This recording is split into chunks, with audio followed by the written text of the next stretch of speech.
આરોપીને ઝડપી પાડવામાં આવ્યો છે. કઈ રીતે મર્ડર કરવામાં આવ્યું હતું, ક્યારે કર્યું હતું, શું કહેશો?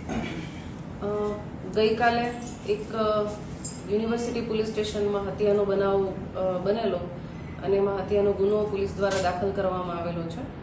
એમાં જે મરણ જનાર છે એને એની સાથે મૈત્રી કરારથી રહેતા સંજય ભારથી ગોસાઈ છે, એમણે એમનું ગળું દબાઈ અને એમની હત્યા કરેલી હતી.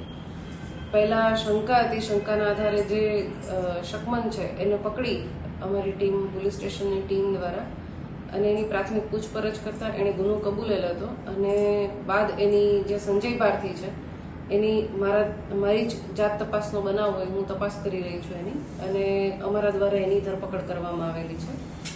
આજે આગળ એની વધુ તપાસ કરી અને રિમાન્ડની કાર્યવાહી કરવામાં આવશે.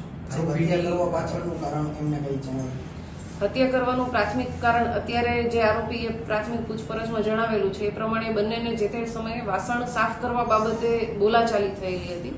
બીજા પણ જૂના ઝઘડાઓ હતા, પણ વિગતવાર એની પૂછપરછ કરવાનું હજી તપાસ ચાલુ છે, તો વધુ વિગત મળી એથી જણાવવામાં. ખાસ કરીને હત્યાનો બનાવ ક્યારે બન્યો હતો અને ત્યારબાદ આરોપી છે તે કઈ કઈ જગ્યાએ નાસ્તો કરતો હતો, શું કહેશો? આરોપીના કહેવા પ્રમાણે હત્યાનો બનાવ છે કાલે ગઈકાલે નહીં પણ પરમ દિવસે રાત્રે સાંજે 7:30 થી 8 વાગ્યાની આસપાસ બનેલો હતો. એ પછી આરોપી છે એણે પોતાના જે બાળક છે, આ બેનનું જે બાળક છે એને ટ્યુશનથી લેવા પણ ગયેલા છે. ટ્યુશનથી લાવી અને એના નાનાના ઘરે પણ મોકલેલો છે બાળકને. એટલે હત્યા કર્યા પછી આરોપીએ એ બાળક છે એને એના નાનાના ઘરે મોકલી અને પોતે પોતાના કામ ઉપર જતા રહેલું છે.